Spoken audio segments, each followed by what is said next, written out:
Muito boa tarde para você que está acompanhando a programação da Terceira Via TV em Campos, Macaé, Rio das Ostras, a melhor imagem também em HD.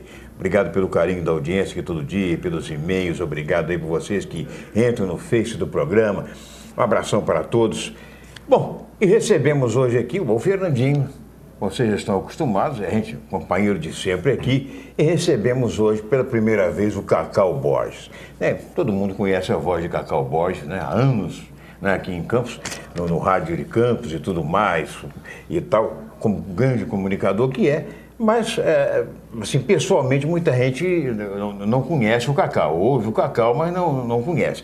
Então, Cacau, vamos lá ao programa e tal. Está sempre prometendo, mas coincide do horário da gravação do programa com o seu programa na Record AM, né, nas manhãs, né, de segunda a sexta, né, sábado. De segunda a sábado na Record, né? E Cacau, além de um grande comunicador, Cacau é um excelente narrador esportivo, né, com uma vivência enorme no rádio, e além de tudo, Cacau tem, como todos nós temos, Cacau tem muitas histórias, muitas coisas interessantes, muitas passagens, né, que ficaram marcadas no rádio de Campos, né? Bom, Cacau, prazer enorme ter aqui. Então, boa tarde, Luiz Cândido, boa tarde, Fernando Antônio, amigo assinante da Terceira Via, é um prazer todo meu aceitar o seu convite, poder estar aqui hoje, né? Aliás, você, como disse, tem me convidado realmente, mas é uma coincidência de horário, né? Eu trabalho lá, como você frisou aí na Record AM, a parte da manhã, e ficava difícil. Como agora estou de férias, né?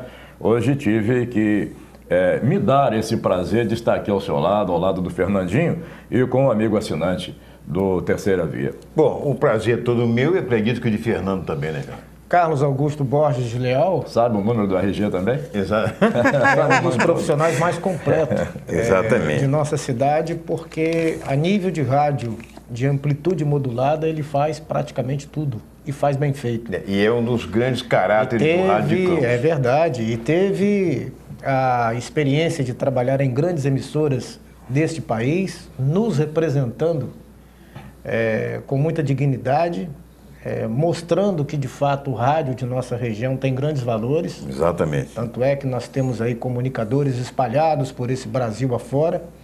E é sempre um prazer receber no canal da Terceira Via o nosso Cacau Borges, porque além de ter um grande conhecimento esportivo, jornalístico, tem também histórias importantes em função do longo período em que está militando no rádio e na crônica esportiva de um modo geral. Exatamente. Bom, a gente vai fazer o seguinte, vamos no primeiro bloco, nós vamos conversar, nós três aqui, sobre os resultados, né, dos dois jogos de ontem, que aconteceram ainda já pela Copa do Brasil, né, pelas semifinais, reunindo o Fluminense e o Palmeiras no Rio de Janeiro, 2-1 para o Fluminense, e o jogo de São Paulo debaixo de um temporal terrível. Vocês viram pela televisão. Até com falta de energia, né? Falta de energia, levou mais de 20 minutos paralisada a partida. A impressão que você tinha que não ia dar sequência ao jogo, porque o gramado, né, todo cheio de poça. Enfim, mas o Santos acabou indo lá no Morumbi e fazendo 3-1. Quer dizer, o jogo de volta na Vila vai ficar mais fácil, né? Cacau, como é que você viu o Fluminense, o único representante do Rio de Janeiro, na Copa do Brasil? Quer dizer, no jogo de ontem. No jogo de ontem. O Fluminense, eu tive a oportunidade de assistir a partida, aliás, assisti as duas, né? Que a gente fica sapeando, vai num canal, no outro, para acompanhar. Olha, eu acho que o Fluminense, na minha opinião, só pecou em proporcionar à equipe do São Paulo fazer um gol. Que um gol na casa do adversário na Copa do Brasil conta, né? Se o Fluminense ganha de 2-0, já que ele vai fazer a segunda partida na casa do adversário, ou seja, lá em São Paulo, na Arena Palmeiras, se ele sai 11 no Maracanã com 2-0, ele poderia estar mais tranquilo para o jogo da volta, né? Mas mesmo assim, o Fluminense ontem, na minha opinião, principalmente no primeiro tempo, jogou bem, né? Mostrou que está um time entrosado. Aliás, o treinador, o que está hoje no Fluminense, que aliás é um dos novos treinadores que estão surgindo nesse país, fez um grande trabalho no esporte, né? E, na minha opinião, vem fazendo um grande trabalho, um bom trabalho no Fluminense também, né? Pega um time tecnicamente superior àquele que ele começou lá, que foi o Sport, né? Exatamente. Então, ele está mostrando realmente que é uma pessoa que estuda, né, que tem conhecimento do que está fazendo. Eu gostei do Fluminense. Não sei se na próxima partida o Fred vai jogar, saiu contundido. Exatamente. Eu acho que o Fred é uma pessoa muito importante no Fluminense. Até pela experiência, né? Ele ontem, na minha opinião, teve participação nos 2 gols. Eu penso que, com relação ao plantel do Fluminense, que inclusive tem muitos garotos, né? Das categorias de base, aquela garotada de Xerém e tudo mais, eu acho que até psicologicamente a presença do Fred no time ajuda. Ajuda, sem dúvida nenhuma. Você vê que o Scarpa, por exemplo, é um garoto que vem subindo de produção na equipe do Fluminense. Exatamente. Né? Fez uma boa partida ontem também, mas eu continuo frisando. Penso que a presença do Fred é muito importante naquele elenco do Fluminense. Quando o Fred sai, principalmente em termos de contusão, você observa que o pessoal baixa a cabeça um pouquinho. Né? Agora, depois do jogo, não sei se você viu, Fernando, o presidente do Fluminense tem uma coletiva deitando em cima do árbitro, chamando o árbitro de tudo e dizendo que o presidente, lá chama Sérgio, do Conselho de Arbitragem lá da CBF, deveria pedir demissão naquela noite mesmo, porque o árbitro prejudicou o Fluminense marcando um pênalti inexistente. Os erros da arbitragem ocorrem não só no... Tem acontecido em todos os jogos, Campeonato Brasileiro, mas você observa que na última Copa que foi disputada no Brasil, nós tivemos erros... gritantes. Exatamente.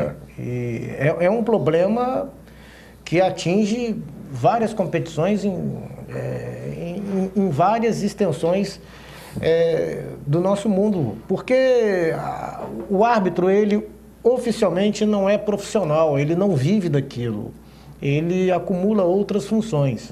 Tem isso. Para você criar um meio de fazer com que o profissional se dedique exclusivamente à arbitragem, você tem que remunerá-lo bem e manter um padrão de escala que dê ao próprio árbitro condição dele, né, no intervalo de um jogo para o outro, poder se autoavaliar e até descansar. Eu acho que tem um outro problema também aí. O árbitro de futebol, hoje nós temos, né, a facilidade das dezenas de câmeras que são instaladas no estádio e que um lance só mostra em várias posições, facilitando a nós e aos comentaristas dessas emissoras uma visualização melhor para descrever o lance. O árbitro não tem isso. E a gente, tem ao menos julgar, de 30 segundos ali para decidir. E a gente, então, ao julgar, acaba jogando o árbitro contra o exatamente. Veja bem, essa orientação que a CBF deu agora, para que toda bola na mão seja pênalti, eu acho isso um absurdo.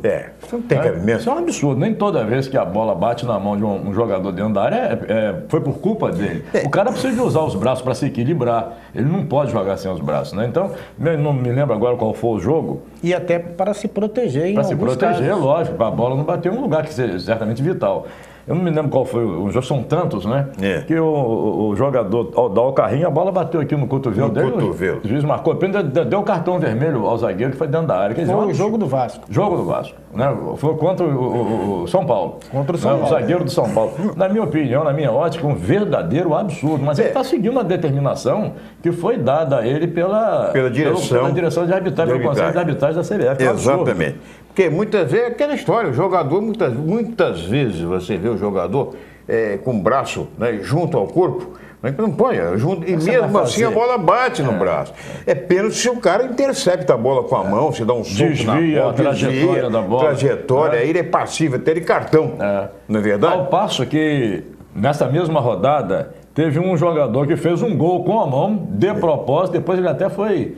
Ao dar entrevista, ainda fez uma brincadeira e manda reclamar na federação. Falou, o cara fez um gol com a mão e ninguém viu, ninguém marcou absolutamente nada. Esse merecia o cartão vermelho, né? Ainda ser punido pelo que ele disse ao dar entrevista no final do jogo, melhor, no intervalo do jogo. Muito bem, eu quero só mandando um abraço para o Anderson e para a dona Helena, ali na rua 13 de maio 319, para o Gelson Fidelis do Amaral, na rua Carlos Lacerda, para o Luciano Capelinha, no estacionamento da rua Siqueira Campos, ligado lá, tem um televisor lá ligado no seu boletim do esporte da Terceira Via TV. Olha, daqui a pouco nós vamos voltar com o segundo bloco, vamos falar do jogo do São Paulo com o Santos, vamos falar dos jogos Atlético Paranaense, né, com o Deportivo Luquenho, falar também da estreia lá do nosso, da Chapecoense, né? Que ele disse que levou uma chapuletada lá. 3-1, né? 3-1, e daqui a pouco no segundo bloco. Segura aí rapidinho, pai bola.